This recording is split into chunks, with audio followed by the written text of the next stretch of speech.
5,000 years ago, before the Egyptians built the pyramids, a mysterious people created some of the greatest monuments of the ancient world.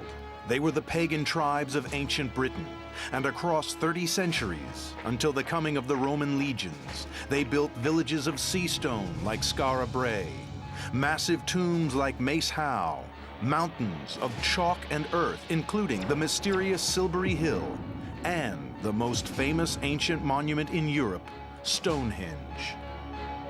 They found ingenious ways to transport huge stone blocks hundreds of miles. They devised specialized techniques to mark the passing of the seasons with astonishing accuracy. The pagan tribes lived in a world without writing, so few clues remain as to how they built such extraordinary structures. Yet 50 centuries on, evidence of their achievement is still written on the land. Now, a team of experts will attempt to decode the riddle of these ancient monuments and see them as they looked when they were built, thousands of years ago. Getting into this tomb is difficult, dirty, and uncomfortable. You have to crawl, you have to bow your head in humility and enter a different world. Using state-of-the-art animation and the latest research, the lost world of pagan Britain will be brought back to life.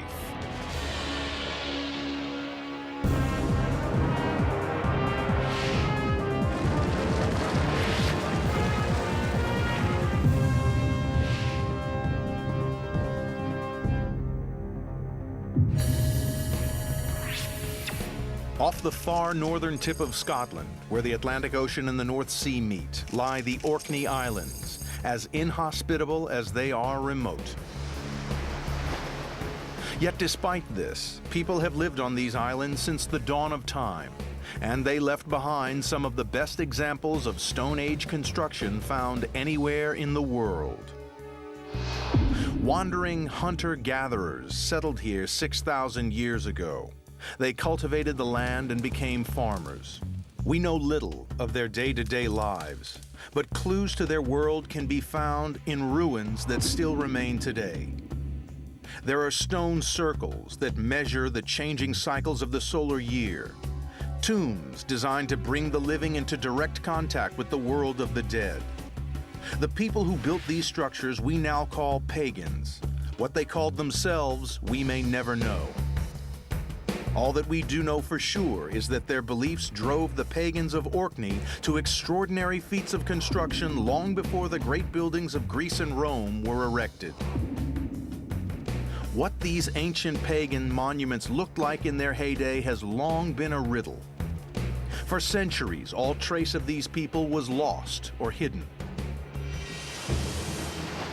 Then, in the winter of 1850, a freak storm hit the Orkney coastline. In a place called Skara Brae, the wind and high seas stripped the grass from a mound by the seashore, and when the storm had passed, the local people found ruins emerging from the sand. They were the remains of a Neolithic or Stone Age pagan village. For Erica Goodman, an archaeologist, Skara Brae is more than a ruin. It's a gateway to a lost world. It's absolutely astounding because archaeologists are used to dealing with really ephemeral remains from the past. So we're scrabbling around after very faint traces of archaeology.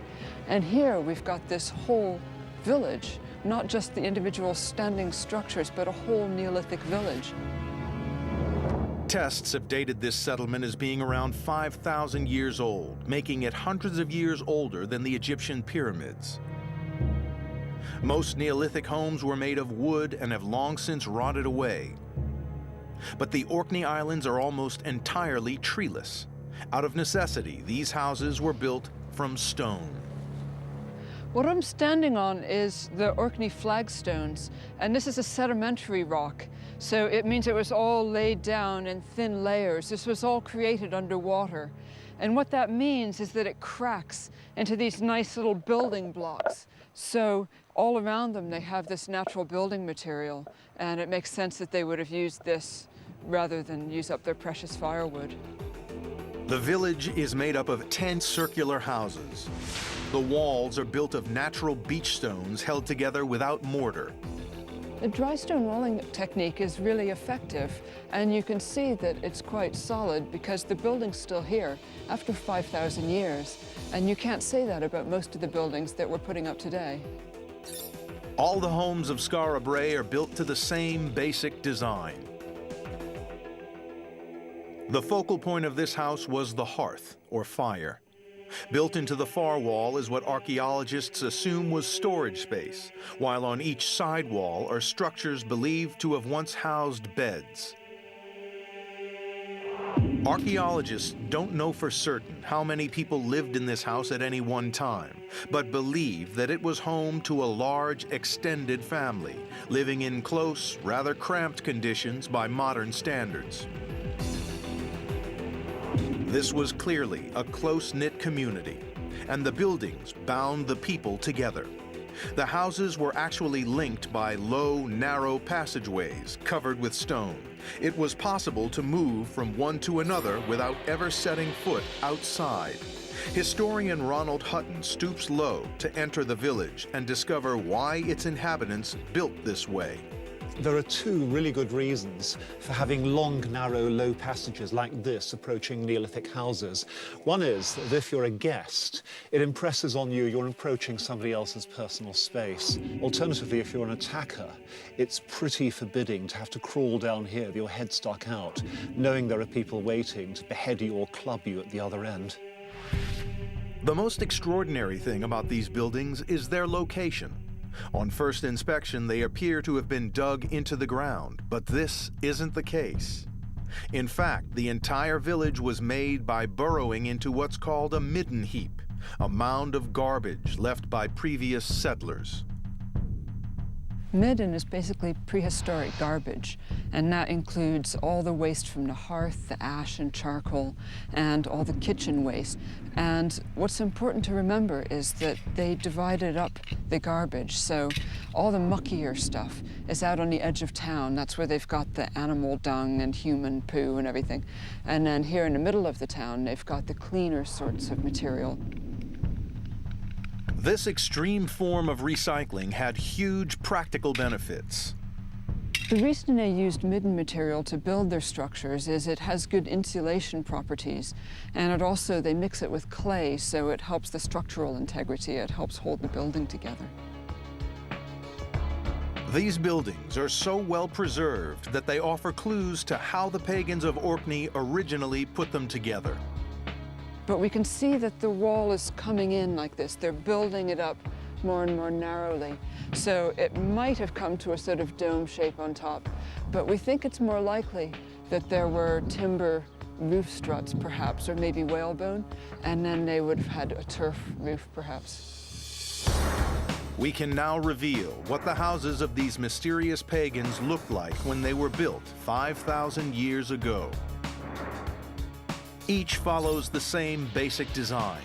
One room of around 400 square feet. That's around half the size of an average modern New York apartment. A stone dresser lies opposite the doorway with a bed either side and a large fireplace at the center of the room. The walls rise inwards to meet roofing joists covered with turf. Built into a midden heap and connected by covered passageways from the outside, the village would have appeared as a low mound, broken only by the turf-covered roofs of the houses.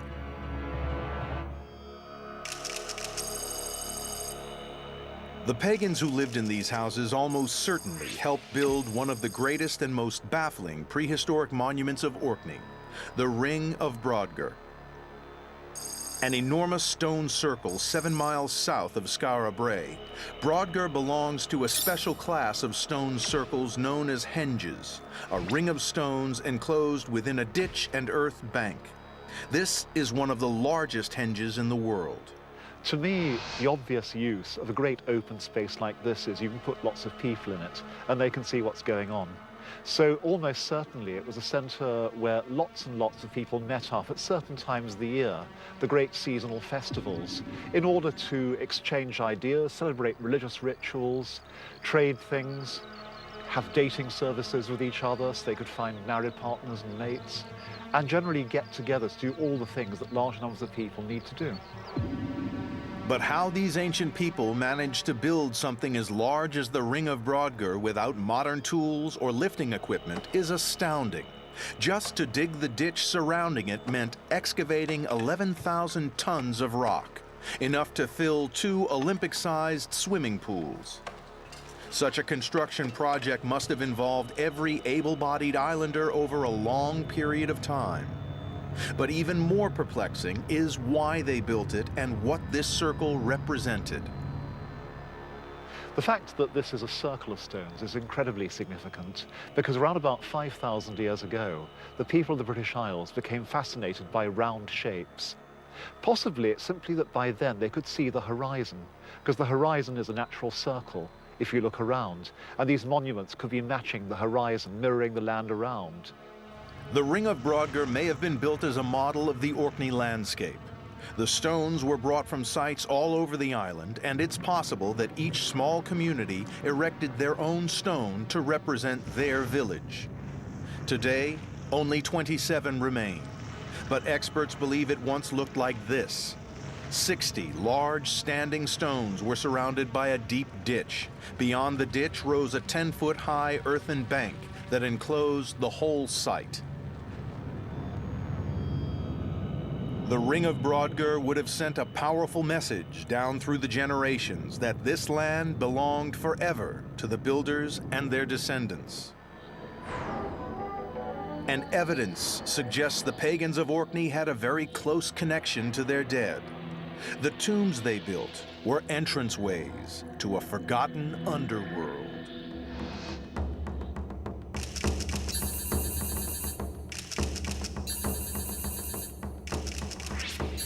50 years ago, a farmer on Scotland's Orkney island of South Ronaldsay was digging in a mound close to cliff tops when he uncovered an entrance into a dark, subterranean chamber. What he found staring back at him was 30 human skulls. When the tomb was excavated, the remains of a staggering 342 people were found, but not one of them was a single, complete skeleton. Someone or something had scattered the remains around the tomb. Trying to figure out what, Ronald Hutton enters the burial chamber.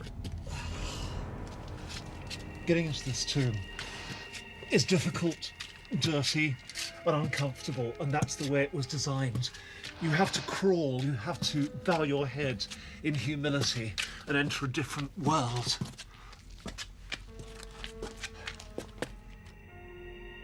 Once inside, the tomb opens out into a narrow room with a large chamber at each end and smaller side chambers down at floor level.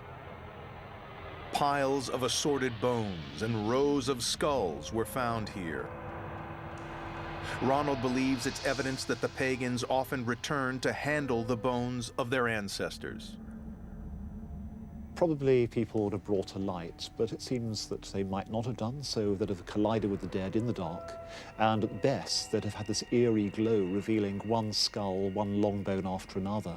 And you're making contact with the dead very intimately, very physically. I'm almost literally, your nose is being rubbed in death. But why would the local people feel such a compelling need to be close to their dead? The answer appears to lie in the young age at which so many died. Studies of the bones have revealed that very few of the dead were over 25. Most of the people in this population would be children and adolescents. They'd be desperately reliant upon oral tradition, whispers, tales of what had happened before, to have any sense of continuity, because actual experience, lived history for the people in this tomb is very, very short indeed, which means the power of the dead is all the greater.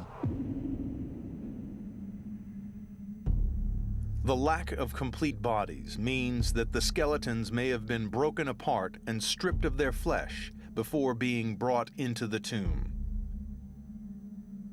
Clues to how this might have been done lie among the human remains: sea eagle skulls and talons.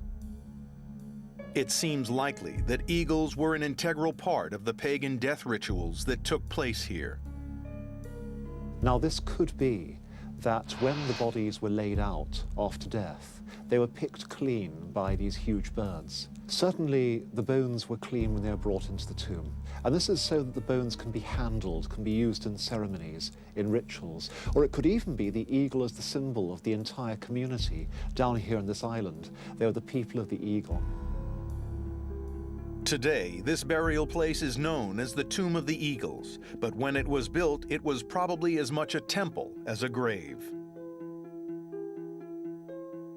One of our problems in studying the Neolithic is what we call these places. We call them tombs, but in the modern sense that has to be wrong, because they are the temples of the time, they are the holy places. And it could be that the dead themselves were transmitters.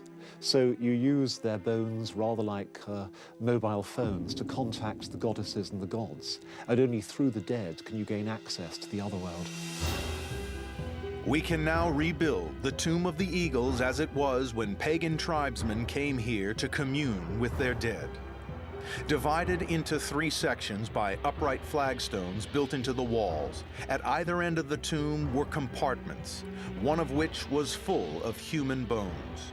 The chambers in the western end of the tomb held dozens of skulls, and still more lined the walls beside piles of bones.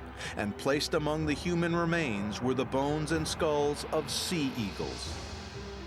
The only way in or out of the tomb was through the long, narrow entranceway. Back to the world of the living, and it's so bright. But the Tomb of the Eagles is not the only example of a pagan burial site in the Orkney Islands. 20 miles north is a place which holds yet more secrets about the death rites and religion of the pagan islanders, the magnificent sandstone tomb of Maes Howe. Archaeologist Erica Goodman investigates. This place is amazing. And one of the things that really strikes me to begin with is just how fine the masonry is. Remember at Skara Brae, it was quite coarse. It was just little slabs of stone straight off the beach. You know, some of them were even rounded beach pebbles. But here it's all carved. You can see the masonry marks where they're actually carving this into a nice, neat block. Maes Howe is the largest tomb on Orkney. Built some 5,000 years ago, it's made of huge Orkney flagstones, some weighing an incredible 30 tons. Approximately 15 feet square, with smaller side chambers in the middle of the walls to the left, right, and rear of the tomb, its floor plan mirrors the houses of Skara Brae. This is about a similar sort of size and shape to the houses at Skara Brae. And not only that, but when you walk into the tomb here, there's a focal point here, right where the dresser would have been in the house. Also, you've got these chambers to either side in the same place as the bed has been in the house at Skara Brae. Of course, the one thing that's missing is the fireplace. The similarities between the tomb of Maes Howe and the houses of Skara Brae are further evidence that the pagans of Orkney believed in a special closeness between the world of the dead and the world of the living. Another central aspect of pagan religion was the cycle of the seasons. Pagan means country dweller, and their dependence on the land meant that pagans were very aware of their place in the natural world. They attributed special significance to turning points in the seasons. They attached great importance to the summer and winter solstices, when the longest and shortest days of the year occur, as well as to the spring and fall equinoxes, the 2 days of the year when day and night are of equal length. Evidence of this can be seen in the tomb at Maes Howe. It is deliberately designed to mark one of these key seasonal events.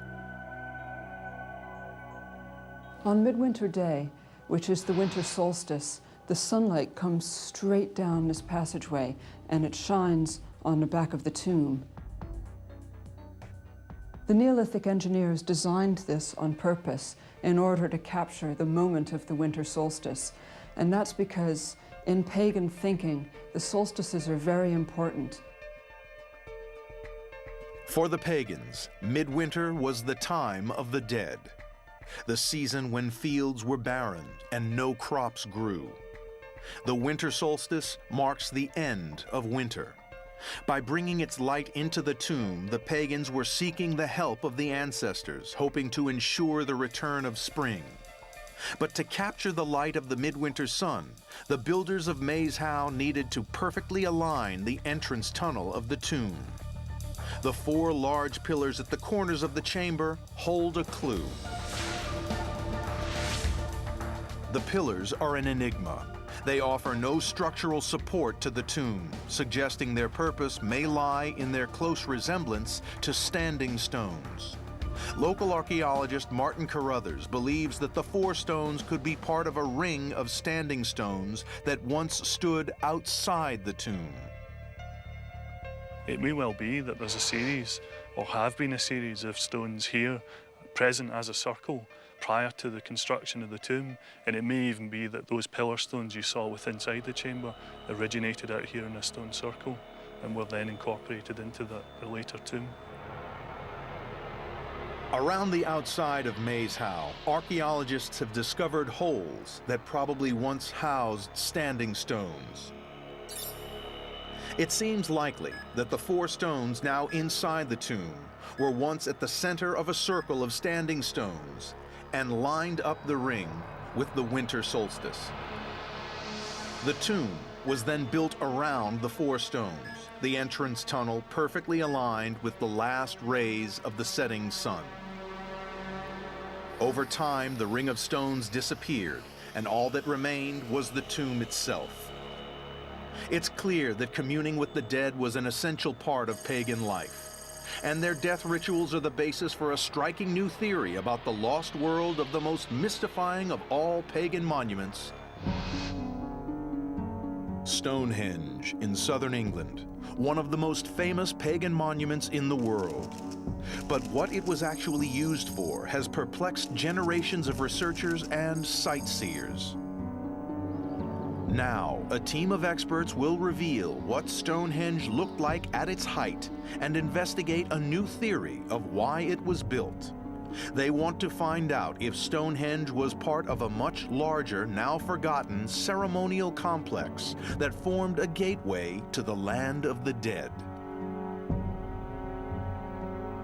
Archaeologist Erica Goodman has uncovered a first clue, evidence that death rituals were being performed on the site of Stonehenge 5,000 years ago, long before the stones arrived. When you first come to Stonehenge, the first thing you see, obviously, are this magnificent set of stones. But in fact, the earliest feature here, the very first thing to be built, was this little low bank and ditch, and it seems to have a ritual sort of usage. And we know this because in the ends of the ditches we find important little caches of things, like whole cattle skulls or whole pots and things. Many archaeologists believe that the pagans associated cattle skulls like those found in the ditch with death. And excavations at Stonehenge have shown that the site was being used for cremation ceremonies before the stones were raised. The first stones to arrive were the blue stones, brought from the Preseli Hills in Wales, more than 200 miles away. A place which archaeologist Mike Pitts believes held special significance for the pagans. This is really one of the great wonders of the ancient world. I mean, they don't look very big, but there's nowhere, anywhere in the world where people have, with this level of technology and this long ago, have gone so far to bring rocks to a ritual site. We have to imagine that there was something about the place these stones came from that gave them a magic power, a significance at this ritual religious location. Now, one of the things that obviously comes to mind is if we look that direction, which is where they came from, which is where Wales is, we're also looking towards the setting sun. So it may be that there's a symbolism involved with the dead and ancestors, and we're looking in the direction of where the ancestors live, where the sun goes at night. Bringing the blue stones from Wales provided Stonehenge with a symbolic link to the world of the dead. And then, 200 years after they arrived, something extraordinary happened. Stonehenge went through a vast rebuilding program. The blue stones were rearranged and surrounded by a protective circle of massive stones called sarsens. Meanwhile, just a few miles away, a near identical henge was being built to the same plan, out of timber. There were now two henges, one of stone, the other of wood. The original wood henge has long since rotted away, but the precise location of its 168 timber posts is now marked by stout pillars of concrete. You've got well over 100 posts, great tall oak stumps. It would almost feel like an artificial forest. The posts themselves are important, so maybe some of them had bark on, maybe some of them were carved, some of them were painted, decorated. They might have had things hanging from them. Using data archaeologists have gathered from the site, it is now possible to recreate Woodhenge as it would have looked to the pagans who worshipped here over 4,000 years ago. The pattern of posts and the size of the circle at Woodhenge bears close resemblance to Stonehenge, and the site is also surrounded by a ditch and a bank. But a major clue to Woodhenge's significance is that the entranceway is aligned with the midsummer sunrise. It's essential, I think, to imagine that there's some symbolic meaning in that. And we have the cattle skull and death associated with the megaliths, and so perhaps the wooden posts are more to do with life. And wood is living and the stone is dead. For the pagans, wood was living and warm, like the flesh-covered body. Stone was cold and hard, like the cold, hard bones of the long dead. It seems likely that Woodhenge stood for life, Stonehenge for death. A ceremonial way links Woodhenge to Stonehenge, and historian Ronald Hutton believes it may once have been used for elaborate funeral processions. The pagans would have set off from Woodhenge in the direction of the rising sun and then traveled along the nearby River Avon en route to Stonehenge.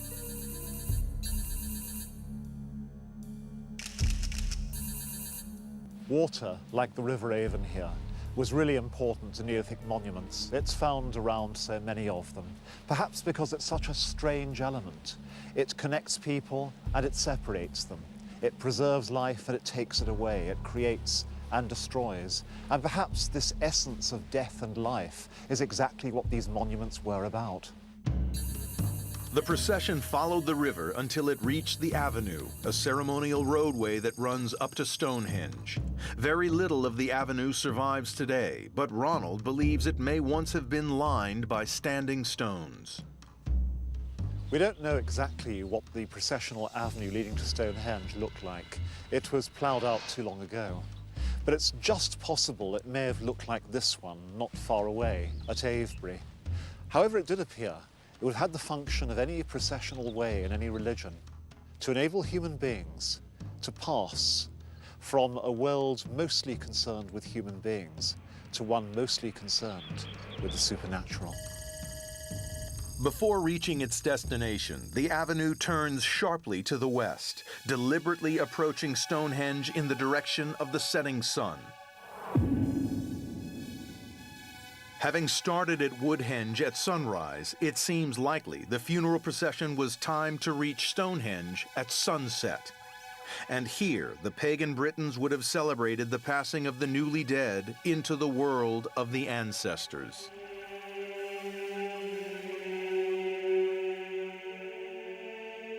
Work at the site of Stonehenge stretched over millennia, but its stone circle was built in only a few short years.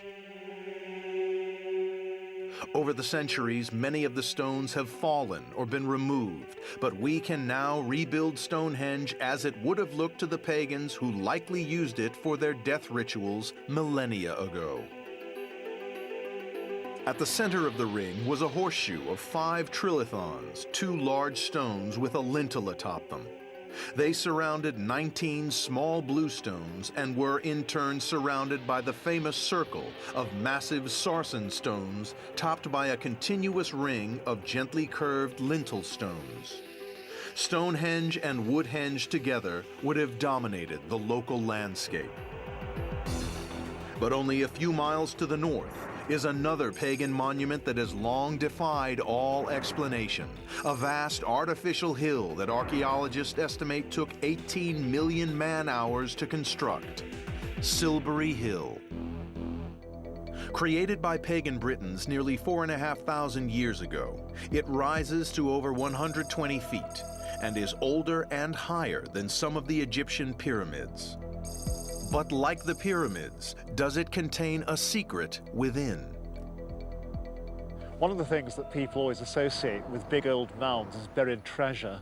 And people have looked for treasure in Silbury Hill for hundreds of years. But that's the twist. There have been so many tunnels dug into this hill by now that have found not a scrap of anything you could call treasure.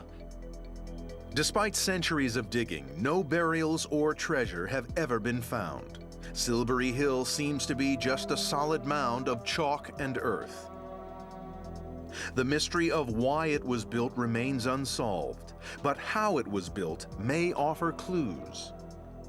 This would have been an incredible technological achievement for the people of the Neolithic period. They had no metals to work with, so all of their digging was done with antler picks and the scapulas, the shoulder blades of cows that they used for shovels. Archaeologists calculate it would have taken 700 men 10 years to excavate, dump, and shape the 9 million cubic feet of earth and chalk that make up the hill. It was probably built in 2 phases. When this was first built, it was only about 18 feet high. But then in the second phase of building, they built it up to 120 feet. So it's absolutely massive. And the slope is really steep, so it stands out in sharp contrast to the low, rolling hills all around it. But making a hill is no small challenge. You couldn't actually build a structure like this by just piling up soil and rubble, because it would just erode down the slope. So it's very carefully engineered in order to retain this particular conical shape. Silbury Hill may not be truly circular, but could have been built as a polygon, possibly of 9 sides. Outer walls of chalk leant inwards at an angle of 60 degrees for maximum stability. They were joined by radial walls built out from the center of the mound.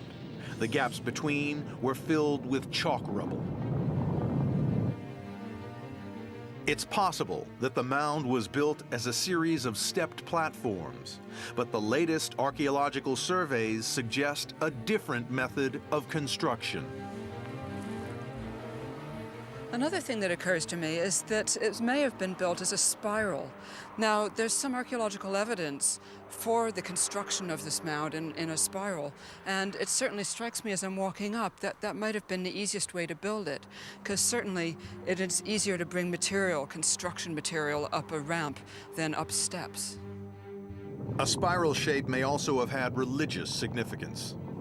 The spiral is one of the great artistic symbols of the age, and so people taking a spiral path to the top of Silbury would be literally walking a spiral. A spiral pathway would have made the hill both easier to build and more suitable for religious processions.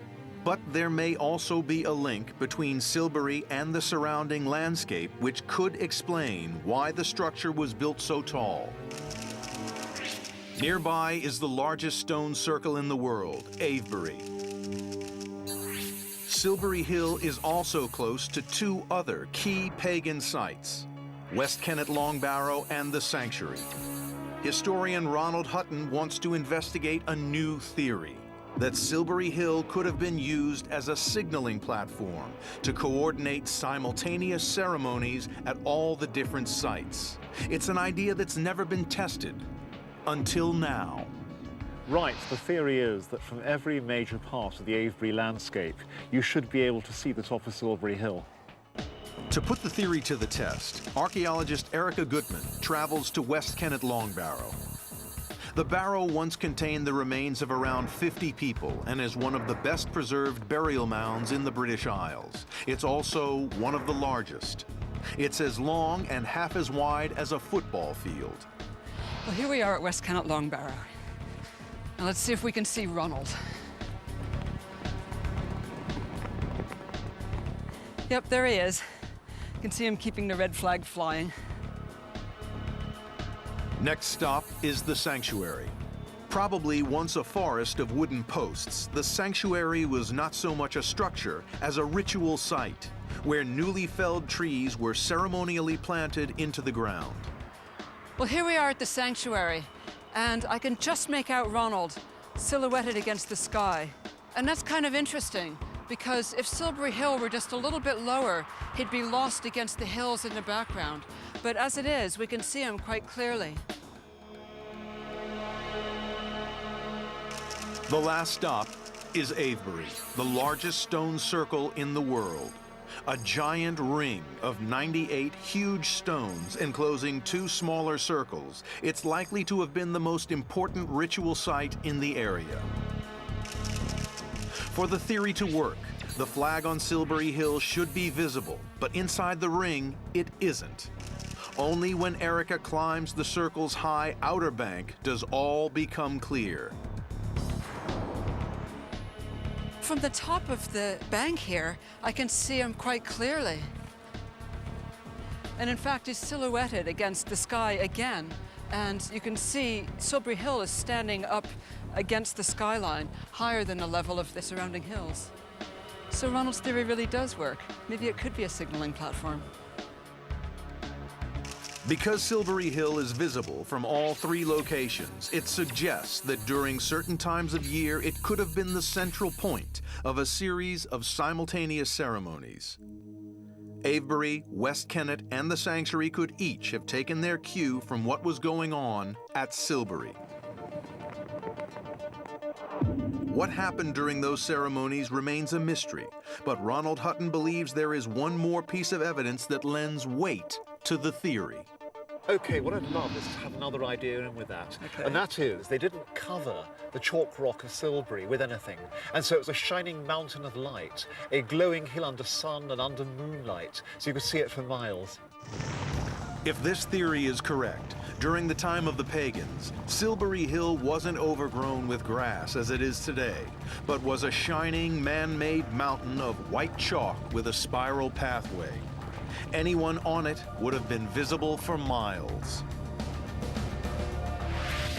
The magnificent mound of Silbury Hill survives as one of the greatest monuments of pagan Britain, but it came from a world that would be lost forever. On the south coast of England lay another hill, the spectacular Maiden Castle, the largest hill fort in Europe. In Manhattan, it would cover 10 city blocks. The defenses of this massive pagan stronghold seemed impregnable, but they were no match for the greatest fighting force in the ancient world, the Roman army. Today, only the eroded earthen ramparts remain. But for thousands of years, Maiden Castle was a military prize, fought over by warring pagan tribes from the time of Stonehenge until the end of the Iron Age, when it fell under the rule of Rome. These earthworks are absolutely massive. We've got a great rampart there coming down to a deep ditch, coming up to another huge rampart here. And this is actually standing about 75 feet over the height of the ditch. So it's an immense amount of effort would have gone into building this thing, and it would have taken an immense amount of effort to actually charge up this slope if you were attacking the hill fort. Normally, the weakest point of any stronghold is the entrance, but Maiden Castle was designed with a surprise in store for any invaders.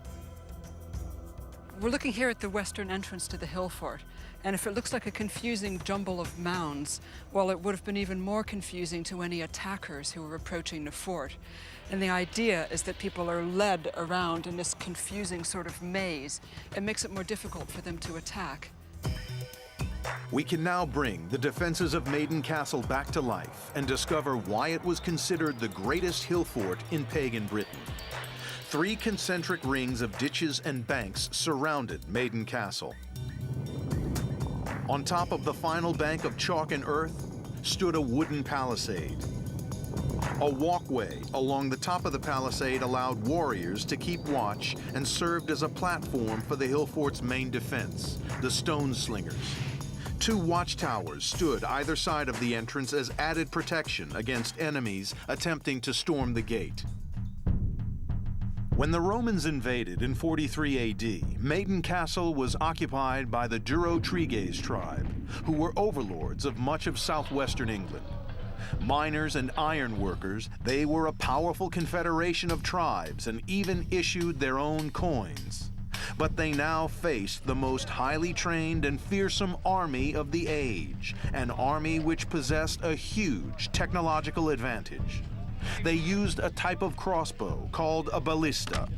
The nearby Dorset County Museum contains evidence of its effectiveness in the remains of 2 pagan warriors found at the site.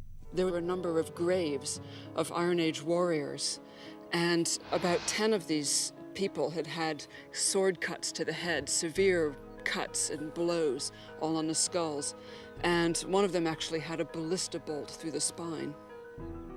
But to reach the defenders of Maiden Castle, the bolt must have traveled over 3 huge ramparts.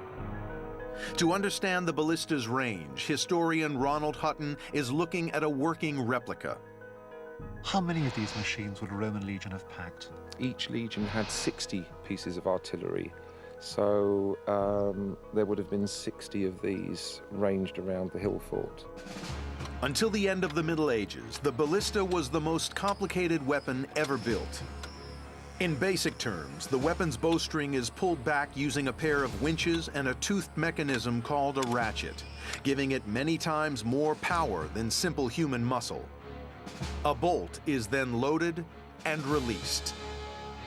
A ballista bolt could travel at over 110 miles per hour and had a range of up to 1/4 of a mile. Good grief, that bolt went faster than my eye could see. The ballista allowed the Roman invaders to launch volleys of bolts into Maiden Castle from far out of range of the pagan defenders' slingshots. When you're throwing sling stones, there's only a certain range you can manage. The Roman ballistas were able to far outdistance the slings that people were used to warring with. So all of these ramparts, this great distance and height, it wasn't enough to fight the Romans. Even from the top of the palisade, the defenders would not have had a clear view of the Roman encampment. And with a range of only 200 yards, their stone slings wouldn't even reach halfway to the Roman ballistas. The ballista was more than capable of sending a projectile over the ramparts and wooden palisade into the very heart of Maiden Castle. Death for a defender would have arrived literally as a bolt from the blue. By the middle of the 1st century AD, most of the remaining 50 or so hill forts had been conquered by the invading Roman legions. The lives of the pagan Britons were transformed completely by an influx of people and ideas from all over the Roman Empire. Yet even before the Roman conquest, many of pagan Britain's monuments and settlements were long forgotten memories, because the people who'd built them had themselves changed. The Stone Age village of Skara Brae, the Great Ring of Brodgar, and the Tomb of the Eagles had already been abandoned for many generations. The construction skills that created the summer and winter alignments at Maze Howe and Woodhenge had been lost as religions had evolved. Even Stonehenge, the greatest of all ancient pagan monuments, would become a traveler's curiosity, an enigma that would enchant and confuse scholars from the Middle Ages on. While the mysterious Silbury Hill and the great hill fort of Maiden Castle would be used by the Romans themselves for their own temples and settlements. As these sites slowly fell into ruin, knowledge of them and what they represented vanished. We are only now, many centuries later, rediscovering these lost worlds.